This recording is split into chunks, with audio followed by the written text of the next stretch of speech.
Crónicas del Misterio. When you're a stranger, faces look ugly. When you're alone, women sing wicked. When you're unwanted, streets are uneven. When you're down, when you're strange, faces come out of the rain. Y en pleno éxtasis tenemos a Lorenzo Fernández y a Manuel Carballal. Muy buenas noches a los dos. Buenas noches, ¿qué tal? Buenas y chamánicas noches. Están levitando ya, buenas noches. Oye, la persona que cantaba esto estaba muy influenciado por la ingesta de determinadas sustancias, y que nadie malinterprete ni haga bromas. Tenía toda una filosofía de vida. La película hizo mucho bien a The Doors, pero también hizo mucho mal.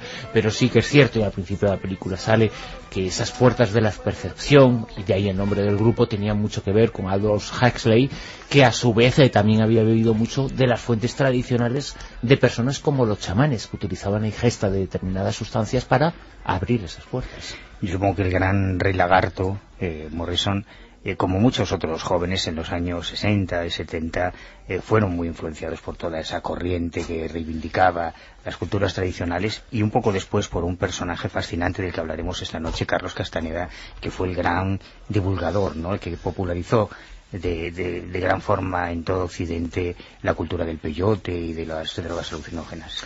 Lorenzo, las plantas de poder. Lorenzo nos ha traído una grabación que si nos situáramos en contexto, si viéramos quién asistía a esas sesiones, posiblemente podría haber estado la persona que canta la canción con la que introducimos esta temporada de la sección Crónicas del Misterio. Oímos ese corte. Ayahuasca curandera, chamuel punay callarí. Ayahuasca curandera, tayoy punta y callarí. ¿De dónde te trajiste esta grabación, Lorenzo? Bueno, esta grabación realmente no es mía. Yo te agradezco que me la atribuyas, aunque sí he participado, igual que Manuel, ¿no?, en rituales orquestados por chamanes en el Amazonas, en esos lugares donde prácticamente, salvo que vayas en un peque-peque, esos pequeños barcos que van por las quebradas, es muy difícil llegar, ¿no? Y cuando estás muy lejos de la civilización, te encuentras con que verdaderamente allí es donde están los chamanes auténticos, los que no cobran, los que siguen la tradición, el rito, y en definitiva guardan un conocimiento ancestral que en noches como esta, por ejemplo, que estamos escuchando, ¿no?, pues se hace presente, ¿no? Porque en definitiva esto que está diciendo este chamán, ayahuasca, es una forma de invocar a los ícaros, a los espíritus que han de intervenir en este ritual, pues para abrir lo que en definitiva hace el chamán, especialmente en estas zonas de América, y gracias a plantas maestras como el yagué, la soga del muerto, en definitiva la ayahuasca, ¿no?, que es abrir ese puente que hay entre lo visible y lo invisible. Y en circunstancias como esta te aseguro que uno puede llegar, a pesar del escepticismo de Manuel, uno puede llegar a ver.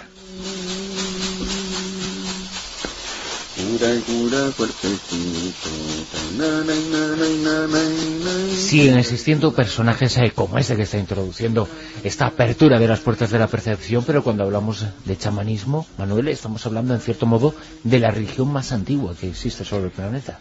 Probablemente, por lo menos es lo que plantean muchos antropólogos, porque nació antes del Neolítico. Y en algunas partes de Asia, por ejemplo, bueno, luego también en Europa, fue muy perseguida con la llegada de todos los monoteísmos. Hubo unas auténticas cazas de brujas, nunca mejor dicho, de brujos, en este caso, brujos y brujas, porque el término chamán es ambivalente, se puede utilizar tanto para hombre como para mujer. Si fuésemos muy puristas, el término chamán, que es una voz de origen tungú, y que significa el que sabe, fíjate qué bonito, es un término muy curioso, los antropólogos más puristas lo limitan a esos médicos, a esos hombres sabios de Siberia, del norte de Mongolia, sur de Siberia, de una región muy, muy particular, pero con el paso de los años fue traspolado ese concepto de chamán a casi todos los médicos tradicionales, médicos espirituales, brujos, hombres medicina, los que saben, en definitiva, a lo largo de todo el mundo. Fue una religión, probablemente la primera religión, muy perseguida, tanto en Asia, incluso por el budismo, fue muy perseguida en su momento. Con el cristianismo hubo una persecución terrible. En el Nuevo Mundo los entre comillas, chamanes precolombinos fueron también diezmados en muchas ocasiones con la llegada del hombre blanco a América. También en África hay casos de misioneros que llegaron a rascar, a destruir los antiguos petroglifos donde aparecían los símbolos mágicos de los chamanes, en Asia los espejos de poder. Lo interesante de estos rituales, cuando tienes la posibilidad de participar, como decía Loren, en rituales de chamanismo, incluso con ingesta o sin la ingesta de plantas de poder, porque no es algo obligatorio, sí hay sin embargo otros elementos que se repiten mucho y que ves en distintas partes del mundo. Yo estaba escuchando ahora a este chamán amazónico y me recordaba mucho una mujer chamán de la etnia Satan con la que pudimos realizar un ritual. Los Satan viven sobre todo en el sur de Siberia, y esa mujer tenía todos los elementos que se repiten en todas las culturas. El tambor, la percusión, es un elemento que se utiliza mucho. Esas maracas, ese sonido, en su caso utilizaba una especie de maraca hecha con espinas de pescado. Los trajes alegóricos con plumas, porque hay toda una simbología en el mundo del chamanismo. Hay ciertos animales chamánicos que se consideran así porque, por ejemplo, el pato, que tiene la posibilidad de desplazarse por encima del agua, pero también meterse en el mundo submarino, en otro mundo, ¿no? Los árboles, hay muchos árboles de poder en muchas culturas, porque el árbol hunde sus raíces dentro de la tierra, accede a ese mundo subterráneo, está en la superficie y al mismo tiempo acoge en las nubes a los animales voladores. Todos esos elementos simbólicos están presentes en la cultura chamánica, en todas las culturas. Además es interesante lo que estás diciendo, porque posiblemente la figura que tenemos hoy en día del chamán es precisamente figura masculina. Se obvia a la mujer y hay mujeres chamanas. Es decir, es que en este caso, por ejemplo, las últimas investigaciones que se están desarrollando en Altamira sobre las pinturas de Altamira va precisamente en esa línea, ¿no? No el hecho de que esas pinturas hayan sido creadas con un fin ritualístico, un fin sagrado, una forma de sacralizar esa profundidad de la cueva, sino que además es muy probable que haya sido realizada por no una mujer, sino por varias mujeres, que además a su vez se correspondería a esa imagen del hombre, en este caso de mujer de poder. Y estamos hablando de hace muchísimo tiempo, ¿no? Es que eso es lo lógico. O sea, lo lógico en todos los cultos lunares, en todos los matriarcados, en todas las religiones antiguas. O sea, tú imagínate en esas culturas primitivas en las que no existía información sobre el proceso de la fecundación del óvulo, sobre el proceso de la gestación, del parto. Imagínate esos hombres primitivos, entre comillas, que de repente ven que una mujer de pronto comienza a engordar, y a los 9 meses se arranca un trozo de carne con vida propia y crea vida. Ese es el origen del culto a las diosas madres creadoras de vida, claro, que es totalmente lógico y racional, porque no eran tontos, ¿no? Todo tiene un porqué en la historia de la religión, y nada es porque sí. Esos sabios o sabias, esos chamanes, ¿también hay alguna forma, algún ritual a la hora de elegirlos? En muchas tradiciones es un proceso que va de padres a hijos, que es hereditario. En otras el proceso de aprendizaje es muy estricto, pueden tardar muchísimo tiempo. Hay incluso estudios antropológicos que hablan de tribus en distintas culturas donde hay distintos tipos de chamanes con distintas especialidades. Todos ellos tienen un poder social enorme. A mí me ha sorprendido. Yo recuerdo esta mujer de la etnia Satán. La reunión era en un pequeño tipi, muy parecido a las tiendas de los indios americanos, o lo que esto ocurría en Asia, en Centroasia. Y a mí me alucinaba ver que llegaban familias enteras, y algunas pudientes de recursos económicos, que habían recorrido cientos de kilómetros para acudir al consejo, a recibir el consejo de esta mujer que sabe, de esta mujer chamán. En Haití, por ejemplo, hemos visto varias veces en varios viajes los rituales que hace el Ungán o el Bokor, si es del lado oscuro, o la Mambo, que es el equivalente femenino al Ungán. Ahí acudían alcaldes, gobernadores, militares de las Naciones Unidas, porque tienen una relevancia y un poder social muy importante, igual que los sacerdotes, que todos los sacerdotes en las religiones convencionales. Y además es que el chamán, en este caso, yo creo que lo que es importante reseñar es que no es una persona, ¿cómo decirlo?, analfabeta, no es una persona cultivada, es una persona que, entre otras muchas cosas, es salvaguarda de la tradición, de las leyendas, de los mitos de las diferentes culturas. Dependiendo del entorno, pues puede tener desde función de evidencia, diagnosis, puede ser guía de las almas de aquellos que han fallecido. Es decir, es alguien muy, muy importante, ¿no? Y comentabas si el chamán nace o se hace, pues casi depende del entorno, ¿no? Tú, por ejemplo, en América, si es cierto, sobre todo en Sudamérica, el chamán hereda de padres a hijos, y de hecho hay una tradición, especialmente aquellos que montan la mesa de San Pedro. La mesa de San Pedro es una de las circunstancias más curiosas que uno se puede encontrar, porque en una mesa de San Pedro ritualística, antes del consumo de este destilado del propio cactus, que en definitiva no deja de ser una mezcalina muy potente que te hace pues ver volar lo que no ves habitualmente, es curioso porque en esa mesa te puedes encontrar desde pues una estampita de Monseñor Escriba de Balaguer al lado de una caja de revienta calzones, ¿no? Que es un afrodisíaco muy potente, ¿no? Es curioso lo que te encuentras, y siempre presidido ¿por qué? Por el chamán anterior, el que ha consagrado a la persona que en ese instante está actuando de chamán. ¿Quién es? Yo he tenido la oportunidad, por ejemplo, de ver cómo se salta la secuencia generacional, es decir, cómo un abuelo directamente a su nieto le cede los trastos, ¿no? Por decirlo de alguna forma. ¿De qué forma? Cuando yo me muera, el cráneo tiene que estar en el altar. Por eso siempre debajo de cada altar te encuentras el cráneo de la persona que anteriormente ha cedido ese testigo. Sin embargo, en Asia no es así. En América cualquiera en este sentido, físicamente, puede ser chamán. En Asia no. En Asia, por ejemplo, es curioso, ¿no? Porque especialmente en zonas de Asia Central y de Kazajistán, pues los chamanos, por ejemplo, están obligados a ser gente de un poderío físico importante, ¿no? De elevada estatura. En este caso, pues alguien como Manuel, por ejemplo, no podría ser chamán en Asia. Pero qué cabrón. Son gentes, además, de una inteligencia que destaca sobre la media. Gente, además, muy cultivada. En este caso, Lorenzo no podría ser. Ya sabía yo. Te lo he puesto a huevo. Pues que conocen el poder de las plantas y, sobre todo, que yo creo que es lo que más se valora en la figura chamánica, son capaces de interactuar con el mundo de los espíritus. Eso es clave a la hora de poder pues adquirir esa categoría de gente que generalmente, y sobre todo en América, no suelen pasar de los 50 años. Date cuenta que allí están manejando tanto las magias blancas como las magias negras y rojas, que son las más negativas, ¿no? Y allí lo que se dice es que cuando alguien acude a un chamán para una venganza o lo que sea, se enzarzan en luchas etéreas, por decirlo de alguna forma, al punto de que es raro encontrarte con un chamán que pase de los 50 años. Es decir, en este caso, para ellos, esa magia, sea negra, blanca o roja, surte efecto. ¿Y toman aprendices también?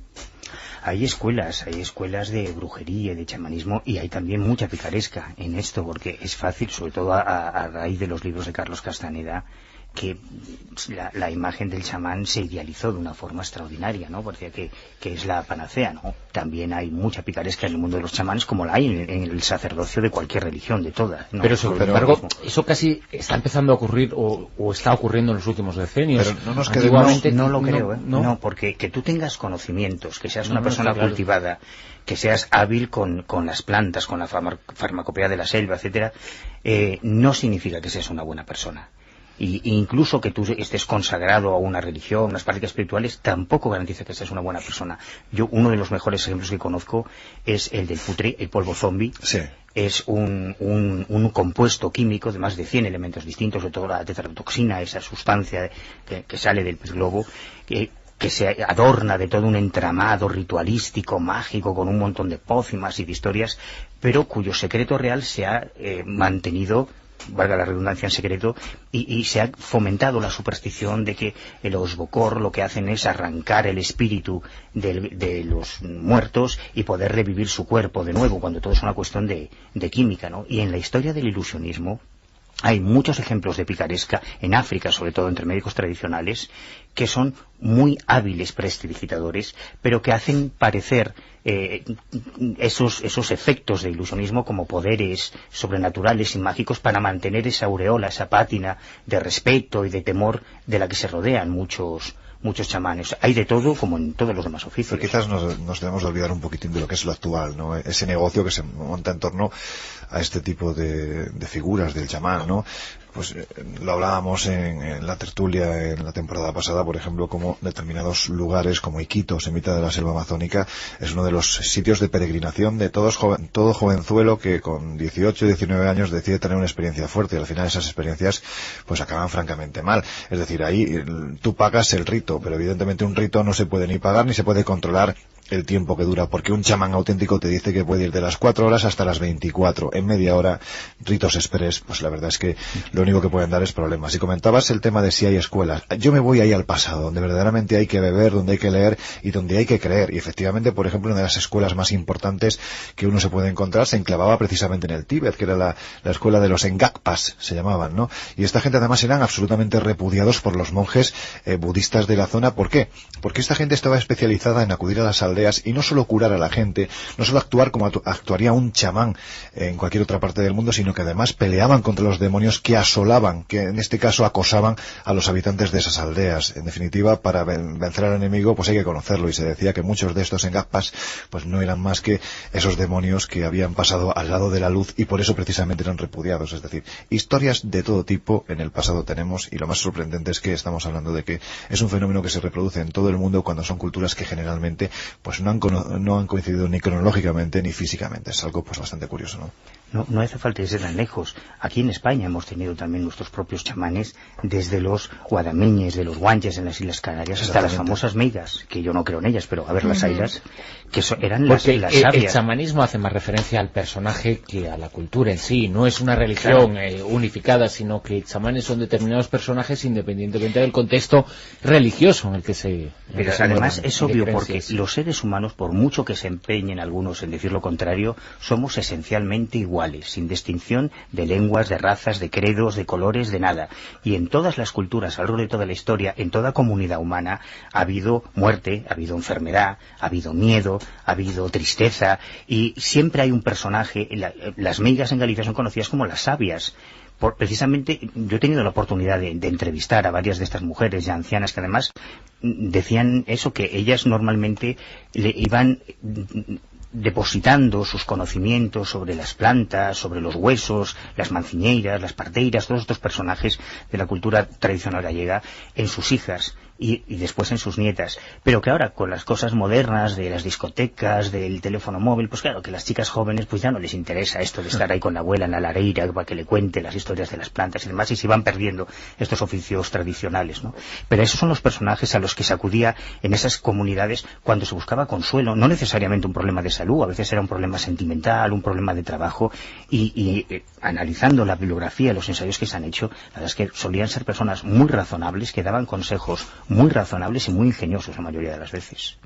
En realidad era como que tenían un poco de conexión el alma, ¿no? Curaban un poco el alma, ¿no? Las emociones, las necesidades que tenías del espíritu, y por otro lado también el cuerpo a través de las plantas medicinales. Claro, que probablemente la medicina alopática ha olvidado un poco eso, tratar el espíritu, tratar a los pacientes como personas, y se ha caído un poco en la mecanización de la medicina, ocupándose solo de los síntomas y demás. Por eso el curanderismo sigue teniendo éxito en muchos lugares y es algo contra lo que no se puede luchar.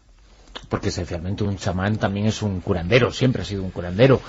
Lo que ocurre que no opera como nuestros médicos y no opera como los curanderos habituales que estamos habituados a conocer y que de los que tenemos información, sino que busca, como decíais anteriormente, ¿no?, a través del alma de esos espíritus o de ese otro yo que está ahí sobre nosotros, que sobrevuela y que se acerca a ellos, también, ¿no? Algo que se ve, perdona, y estoy pensando ahora mucho, que se habla poquito de ellos, pero que también son chamanes muy importantes. Los que aparecen en el mundo indio, no me refiero al indio indígena de Centro y Sudamérica, sino de Norteamérica, que también son absolutos chamanes los líderes de estas tribus. Bueno, aquí serían casi más conocidos como hombres medicinas, los jatalí, por ejemplo, de los Hopi, de los navajos. Pero son eso, ¿no? Son sí, en definitiva no dejan de ser esa gente capaz de, pues lo que hemos dicho al principio, ¿no?, de ver lo que otros no ven, ¿no?, de utilizar las llaves, de tener las llaves oportunas para abrir puertas que otros no son capaces, ¿no? Y en este caso, por ejemplo, tanto Hopis como navajos posiblemente sean los que todavía, incluso hoy, a pesar de estar como están, ¿no?, ahí pues prácticamente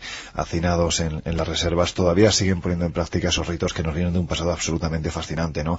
Los jatalí, por ejemplo, ahora que está tan de moda el tema de las puñeteras profecías de diciembre, pues la verdad es que cuando uno atiende a las profecías de los Hopi, que están escritas además por estos mismos hombres medicina, por estos chamanes, por estos jatalí, la verdad es que te sorprende ver cómo a lo largo de la historia las interpretaciones pueden ser variadas, pero da la sensación de que esta gente acierta más que los 4 bobos que nos están asustando con la llegada del 21 de diciembre. O sea que es algo que merece la pena. Yo invito a los oyentes que pongan la palabra Hopi o jatalí, con 2 is latinas al final, porque van a ver escenas, por ejemplo, de arte rupestre que esta gente nos ha legado desde hace cientos de años hasta ahora, donde vemos representadas, pues por ejemplo, escenas cotidianas de curación, de plantas que han utilizado para sanar a sus pues, coetáneos. En definitiva, una gente que ha dominado pues el saber ancestral del chamán, que no tiene por qué... Con unos vínculos con la naturaleza tremendos, porque cada ser humano somos también un animal con lo que representa ese animal, ¿no? No, y fíjate encima para las tribus norteamericanas, ¿no? La importancia que tenía la ya propia tenemos que hablar representación de las tribus norteamericanas, ¿verdad? con Que los son animales, fascinantes, ¿no? ¿no? Claro.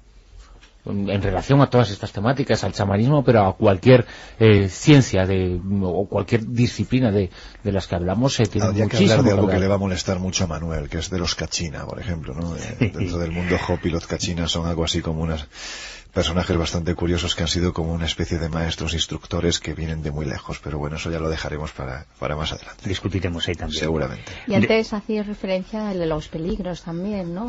Claro, porque yo entiendo, es muy fácil idealizar y fascinarte por el mundo chamánico. Es realmente sencillo, sobre todo cuando tienes la posibilidad de participar en los rituales. A veces es complicado mantener el distanciamiento occidental de observador, de analista, racional, porque realmente funciona, esas cosas, es decir, la percusión, los tambores mágicos, los asotor en un ritual de vudú, por ejemplo, en Haití, o de santería, o de palo mayombe en Cuba, cuando además son rituales muy largos que pueden durar 5, 6, 7 horas, llega un momento en que tú también te sientes cabalgar por los espíritus, que te sientes llevar, cuando ya estás utilizando plantas de poder, peyote, ayahuasca, yopo, San Pedro, bueno, ahí ya es obvio, ¿no?, que estás introduciendo un agente exógeno en tu organismo y eso tiene resultados y tienes tu propio viaje, es lógico. Pero ¿a dónde viajas? Este es el problema. Se trata simplemente, es lógico que estas culturas que no conocían, tanto como nosotros hoy, la química de estos fármacos, de estos alucinógenos, es lógico que interpreten eso como el mundo de los espíritus, aunque a veces el mundo de los espíritus esté solo dentro de tu propia mente. Aunque hay más de uno que se va al mundo de los espíritus por tontear con estas cosas. También es verdad, desgraciadamente, no es la primera vez. Y finalizamos, que no quede como señal y como mensaje de la sección de esta noche, pero también con una noticia que no comentábamos en una de las tertulias recientemente, pero que viene muy al caso de lo que estamos diciendo. Sí, efectivamente, porque el 4 de septiembre pasado un norteamericano, un joven de 18 años llamado Kyle Nolan, pues le dio por participar en un ritual de ayahuasca en Puerto Maldonado, en la zona del Madre de Dios peruano, casi frontera ya con Brasil. Y bueno, pues al curandero se le fue la mano, lo envenenó, lo acabaron matando, lo enterraron en el terruño que tenía este curandero al lado. Al final acabó reconociendo lo que había hecho este señor. En fin, en definitiva es triste ver cómo el muchacho había acudido al que se conocía como Shimbret Shamanic Center para curar sus pues diferentes adicciones a las drogas y a la bebida, y acabó pues con su vida bajo tierra. Pero que en absoluto tiene nada que ver con el chamanismo real ni con el que hemos hablado. Por eso hay que tener cuidado, Bruno. Hay que tener cuidado, hay que advertir, cuidado cuando uno se va a estos países, que no todo vale, que no sea lo exótico decir voy a hacer un ritual de ayahuasca, porque un ritual de ayahuasca, de San Pedro, de peyote, de yompo, de lo que sea, es lo suficientemente serio como para no tomarse la fiesta. Si vas a misa cualquier domingo, si el cura nada más entrar te intenta cobrar ya por la comunión y por el agua bendita y tal, sospecha. Si vas a cualquier pir de estos, cualquier tipo que vaya de chamán, espiritual, esotérico, y lo que intente es primero sacarte los dólares, sospecha. Pues estamos todo el día sospechando. Pues hacemos muy bien. Manuel Carvellal, Lorenzo Fernández, muchísimas gracias. Gracias. Hasta mañana. Tomaros esta copita a ver qué tiene.